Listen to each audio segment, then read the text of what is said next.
प्रिय मित्रहरू, यस भिडियो सन्देशमा म यहाँहरू सबैलाई स्वागत गर्दछु।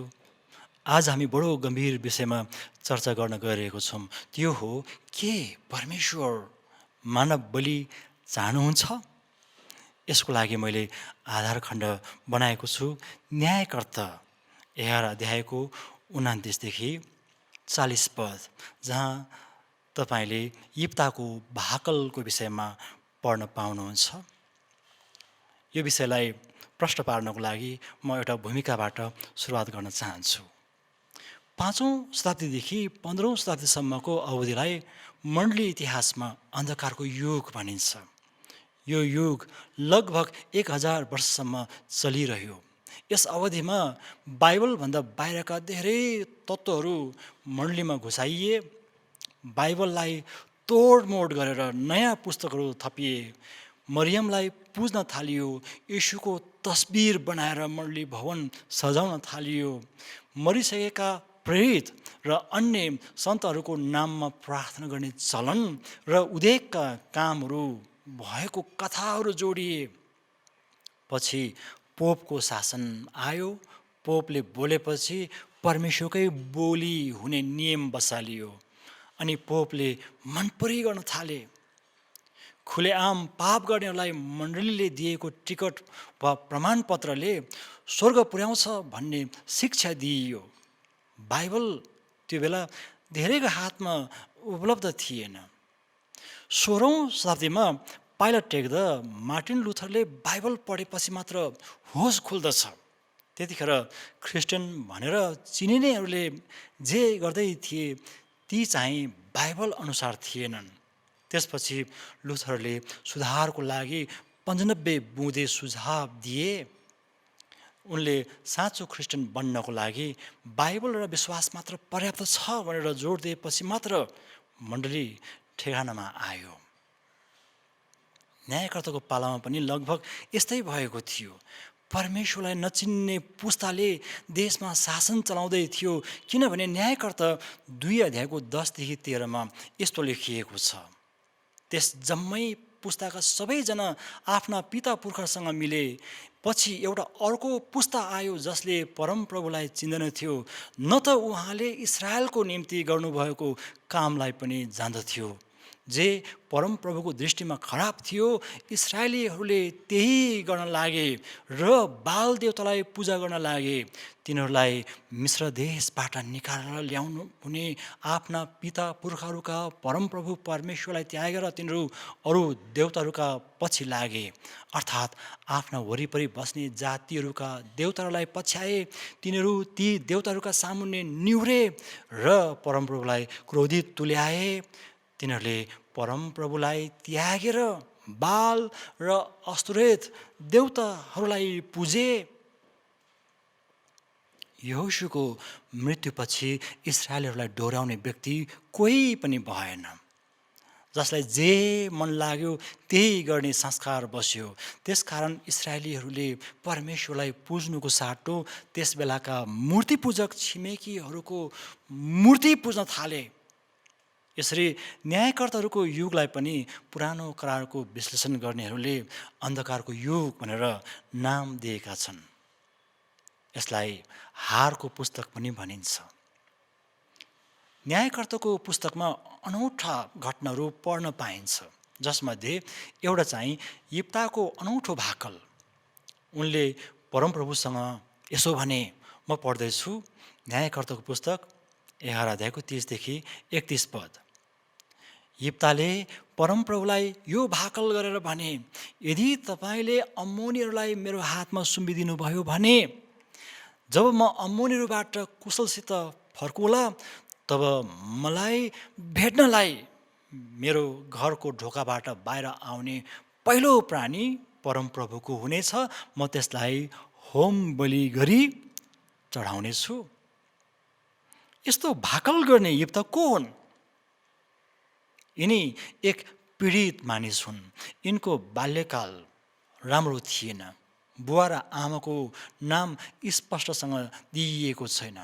बुवाको नाम गिलाद मात्र भनिएको छ। यो त ठाउँको नाम हो। सायद यिप्ताको बुवा त्यस ठाउँको बासिन्दा हुन सक्छ।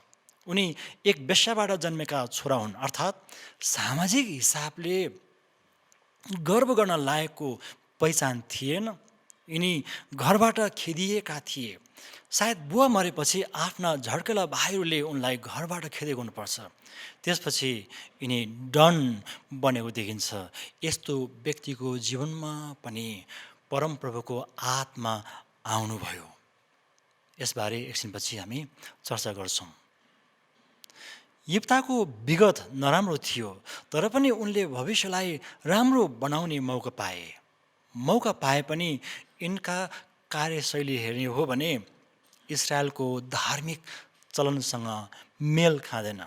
किनभने पहिलो कुरो, इस्रायललाई डोर्याउनको लागि यिनलाई परमेश्वरले चुन्नुभएको देखिँदैन र यिनलाई चुन्नको लागि उहाँले मानिसहरूलाई अगुवाई गर्नुभएको पनि देखिँदैन। चाहेको कुरो यिप्ताले पुरा गरिदिन्छ भन्ने विश्वास राखेर यिनलाई मानिसहरूले छाने। अहिले प्रजातान्त्रिक अभ्यास मानिने चुनावमा पनि यस्तै हुन्छ। मानिसले आफूले चाहेको व्यक्तिलाई नेता चुन्छन्, चाहे उसको चरित्र जस्तोसुकै होस्। दोस्रो कुरो, परमेश्वरले युद्ध जिताउनुहुन्छ भन्ने विश्वास यिप्तासँग थिएन। यसकारण उनले शर्त राखे। तपाईँले न्यायकर्ताको पुस्तक 11 अध्यायको 9 र 30 पदलाई हेर्नुहोस्। त्यहाँ यस्तो प्रकारको चाहिँ वाक्यांश पढ्न पाउनुहुन्छ।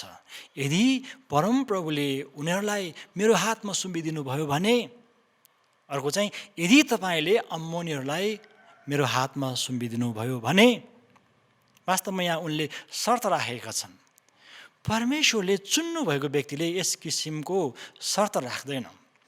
परमेश्वरले आफूलाई डोर्याउनुहुन्छ भन्ने कुरामा यिनलाई विश्वासै थिएन।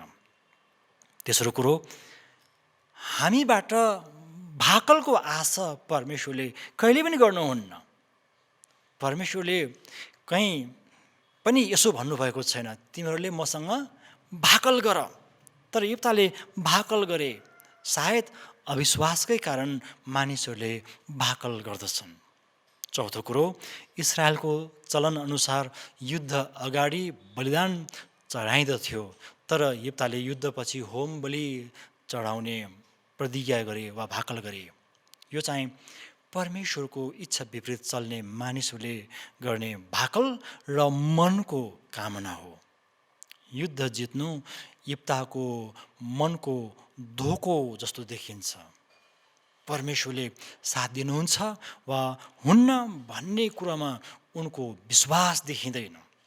यसकारण उनले परमेश्वरसँग भाकल गरे, मनको कामना व्यक्त गरे।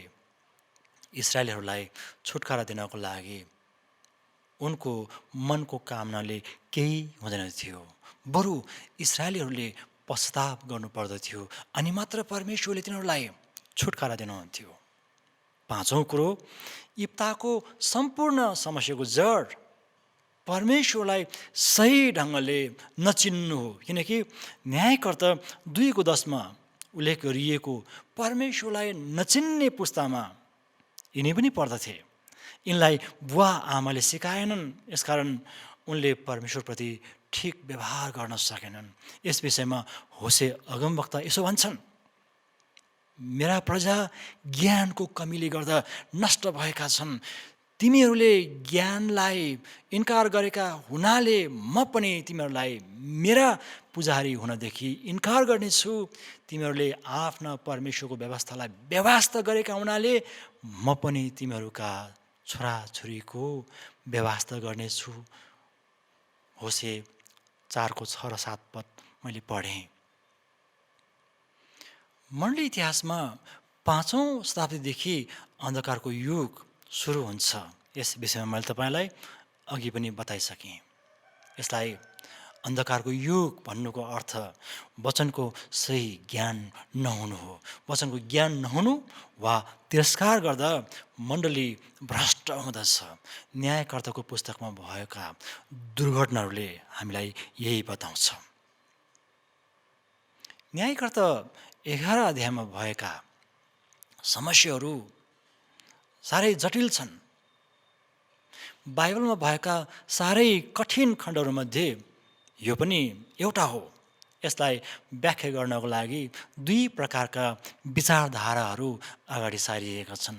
पहिलो विचारधारा, साँच्चै यिप्ताले छोरीलाई होम बलि चढाए, अर्थात् परमेश्वरको निम्ति छोरीलाई थुमालाई झैँ काटेर चढाए। त्यसो हो भने यो साह्रै ठुलो समस्याको विषय हो। के परमेश्वरले मानिसको बलि स्वीकार गर्नुहुन्छ त? पक्कै पनि गर्नुहुन्न। त्यसो त इस्राएलीहरूले विदेशी देवी देवताहरूलाई पूजा गर्दथे। न्यायकर्ता 10:6 लेखिएको छ, फेरि इस्राएलीहरूले अराम, सिदोन र मोआबका अम्मोनीहरू र पलिस्तीहरूका देवता देवीहरू तथा बाल र अस्त्र देवताहरूलाई पुजेर परमप्रभुको दृष्टिमा जुन कुरा खराब थियो त्यही गरे। तिनीहरूले परमप्रभुलाई त्यागे र उहाँको सेवा गरेनन्। अराम, सिदोन र अम्मोनी र पलिस्तीहरूले मानिसको बलिदान दिँदथे। यसै कारण पनि परमेश्वरले यिनीहरूलाई औधी नै घृणा गर्नुहुन्थ्यो। इस्राएलीहरूले साँचो परमेश्वरलाई पछ्याउन नसकेको अवस्थामा कतै यिप्ता पनि ती देवी देवताहरूको प्रभावमा त परेनन्? यो प्रश्न हामी सबैले सोध्ने प्रश्न हो। यिप्ताले आफ्नो छोरीलाई साँच्चै बलिदान नै दिएको हो भने अब्राहमलाई झैँ परमेश्वरले किन हस्तक्षेप गर्नु भएन भन्ने प्रश्न पनि उठाउन सकिन्छ। कतिपय क्रिस्चियन विरोधीहरूले हाम्रो परमेश्वरले मानिसको रगत चाहन्छ भनेर अर्थ लगाएका छन्, खिसी गरेका छन्। यो आधारहीन आरोप हो, किनकि व्यवस्था 18 अध्यायको 9देखि 13मा लेखिएको छ, परमप्रभुले तिमीहरूलाई दिनुहुने देशमा तिमीहरू आइपुगेपछि त्यहाँ बस्ने जातिहरूका घृणित रीतिरिवाजहरू देखासेखी नगर्नु, आफ्नो छोरा वा छोरीलाई आगोमा बलि गर्ने, शकुन अपशकुन बताउने, जोखाना हेर्ने, जादुगरी गर्ने, टुनामुना गर्ने, मृतकसँग सल्लाह लिने बिजुवा वा झाँक्री तिमीहरूका बिचमा कोही नहोस्। यस्तो काम गर्ने व्यक्ति परमप्रभुको अघि घृणित हो। यी घृणित रीतिथितिहरूको कारणले परमप्रभु तिमीहरूका परमेश्वरले ती जातिहरूलाई तिमीहरूका सामुबाट निकालिदिनुहुनेछ। परमप्रभु तिमीहरूका परमेश्वरको सामुन्ने तिमीहरू निर्दोष हुनुपर्छ।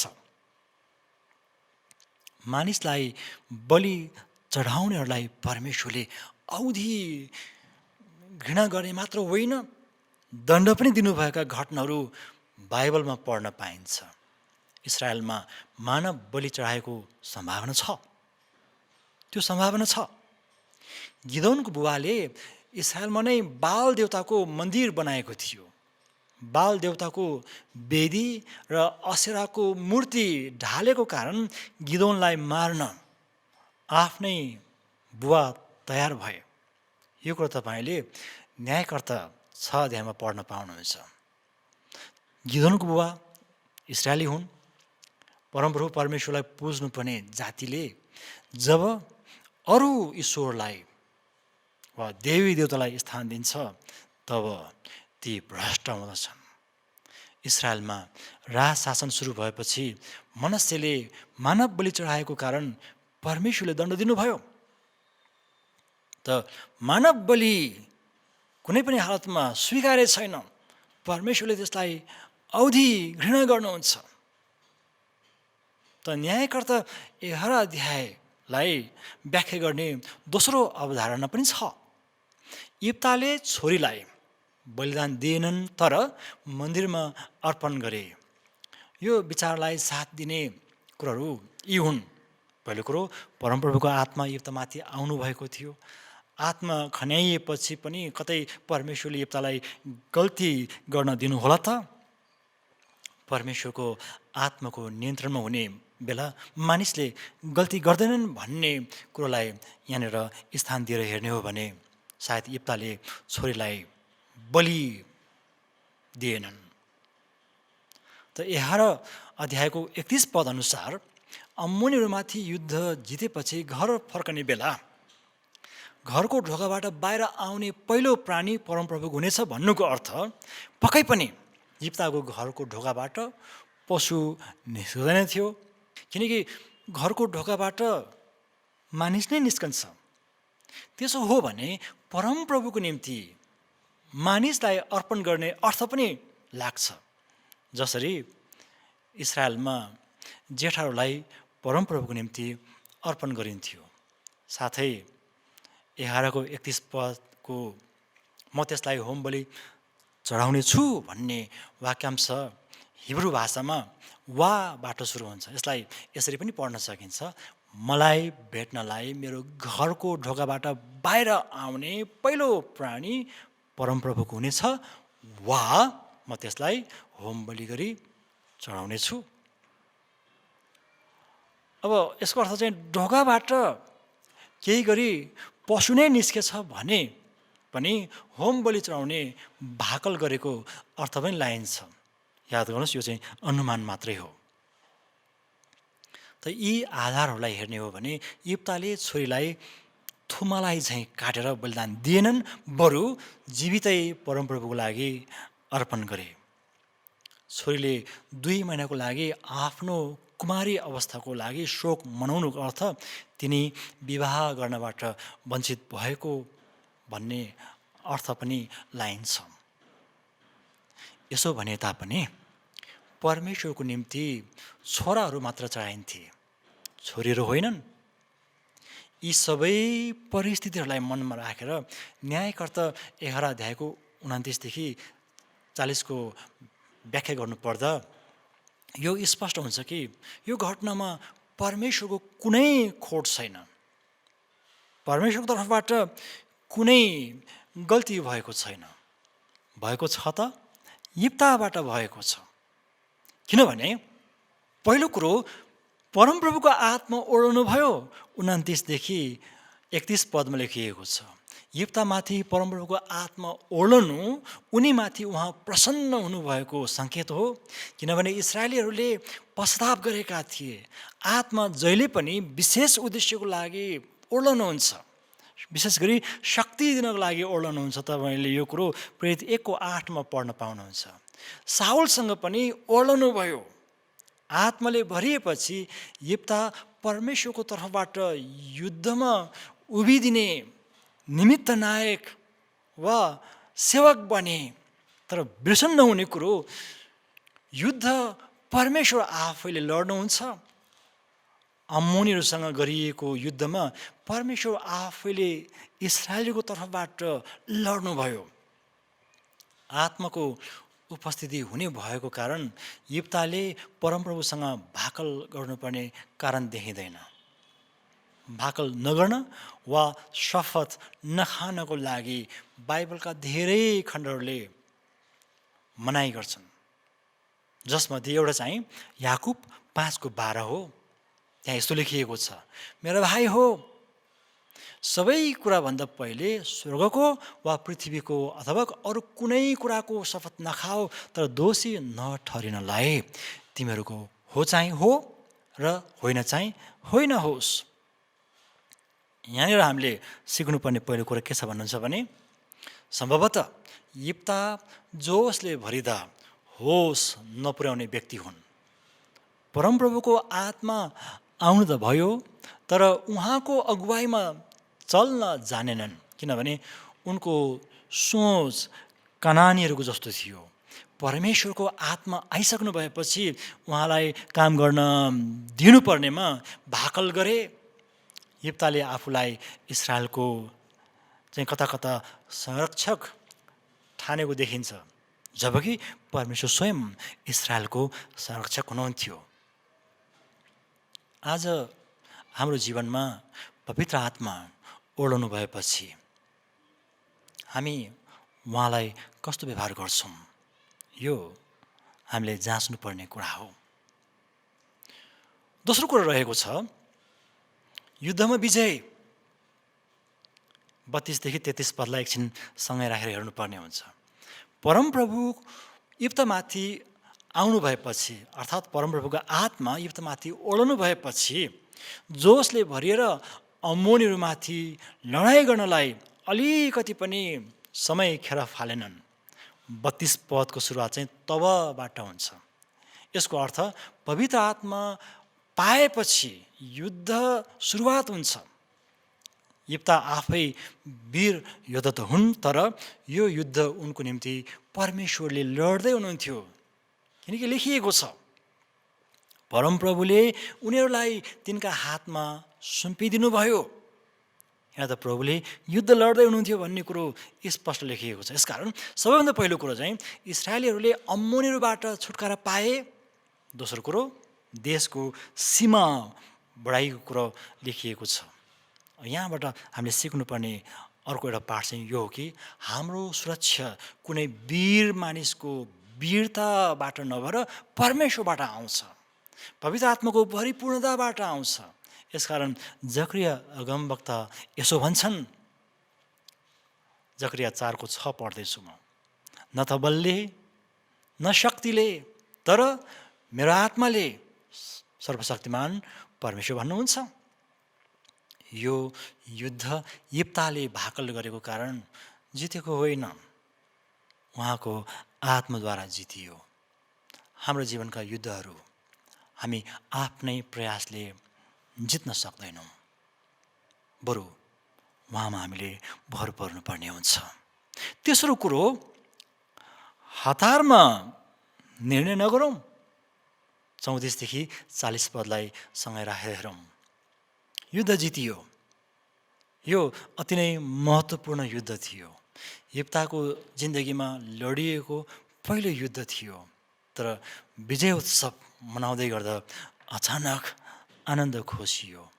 आफ्नो घर मिस्पामा फर्कदा पहिलोपल्ट ढोकाबाट निस्कने अरू नभएर उनकै छोरी थिइन्। यिप्ताको गलत निर्णयको पहिलो शिकार आफ्नै परिवार भयो। गलत र हतारको निर्णयले आफू र अरूलाई दुखित बनाउँदछ। राजा साउलले पनि युद्धको बेला आफ्नो फौजलाई उपवास बस्न लगाए र खाना खानेलाई मार्ने उर्दी निकाले, जबकि युद्ध लड्नको लागि प्रशस्त मात्रामा पोसिलो खाना खानुपर्ने हुन्छ। आफ्नै छोरो जोनाथनले जङ्गली मह खाएको थाहा पाएपछि उनलाई मार्न साउल तयार भए, तर मानिसहरूले रोके। हतारमा गरिएको निर्णय यस्तै हुन्छ। यिप्ताको कुरा गर्नुपर्दाखेरि युद्ध जित्नु देशको लागि गौरवको कुरो थियो, जसकारण छोरी रमाइन्, तर बुवाले गरेको भाकललाई काट्न चाहेनन्। छोरीलाई 2 महिनाको लागि बिलौन गर्नलाई समय दिइयो। यिप्ताले भाकल पुरा गरे। यसको अर्थ हामीलाई थाहा छैन यिप्ताले छोरीलाई चढाए वा मन्दिरमा अर्पण गरे। 37 पदमा कुमारी अवस्थामा मृत्युको शोकको कुरा गरिएको छ। तिनी मारिएको सङ्केत गरिएको छ, तर हिब्रू बाइबलमा मृत्यु शब्द पाइँदैन। नेपालीमा चाहिँ मृत्यु शब्द थपिएको मैले पाएँ। यहाँ एउटा कुरो स्पष्ट छ कि यिप्ताले परमेश्वरको स्वभावलाई बुझेनन्। उहाँलाई भाकल गरेर खुसी पार्न सकिँदैन र पार्नु पनि पर्दैन। यस मान्यमा यिप्ताको प्रयास देख्दा यिनले परमेश्वरको इच्छालाई कति पनि बुझ्न सकेनन्। गरिएका भाकलहरू परिवर्तन पनि हुन सक्थे, किनकि मानिसको हतारमा भाकल गर्ने कमजोरीलाई परमेश्वर जान्नुहुन्छ, तर त्यसको लागि पश्चाताप गर्नुपर्ने हुन्छ। यिप्ताले पश्चाताप गरेनन्। देख्नुहुन्छ तपाईँ, यहाँनिर यिप्ताको कारण एउटा गलत इतिहास र परम्परा बसालियो। त्यो हो रुने परम्परा। परम्परा र संस्कार लिएर हामी जन्मदैनौँ, बरु आफै रच्छौँ। मण्डली इतिहासमा पनि यस्ता घटनाहरू घटेका छन्। यस्तो इतिहास पढ्न पाइन्छ। कि रोम साम्राज्य यति धेरै विविधताले भरिएको थियो कि सम्राट कन्स्टेन्टाइनको पालामा ख्रिस्टान विश्वाससँग रोमको पुरानो धार्मिक आस्था मिसाइए। यहाँसम्म कि कन्स्टेन्टाइनले मूर्ति पूजक समाजलाई पनि ख्रिस्टानकरण गरेर बाइबलभन्दा बाहिरका आस्थाहरूलाई समेत ख्रिस्टानको पहिचान दिए। यहाँनिर हामीले सिक्नुपर्ने एउटा पाठ छ। इप्ताले गर्ने गल्ती हामीबाट पनि आज दोहोरिन सक्ने खतरा छ। परमप्रभुको आत्मा हामीमाथि आउनु त हुन्छ, तर उहाँलाई अगुवाई गर्न नदिएर आफू खुसी अगाडि बढेको खण्डमा जीवनका कतिपय युद्धहरू त जितिएला पनि, तर त्यसको रमाहटमा सहभागी हुनबाट वञ्चित हुने खतरा छ। हामीबाट यो गल्ती नहोस् भनेर नै यस्तो नकारात्मक घटनालाई पवित्र आत्माले लेख्न दिनुभयो। प्रभुले हामी सबैलाई यो वचनबाट धेरै धेरै आशिष दिउन्। धन्यवाद।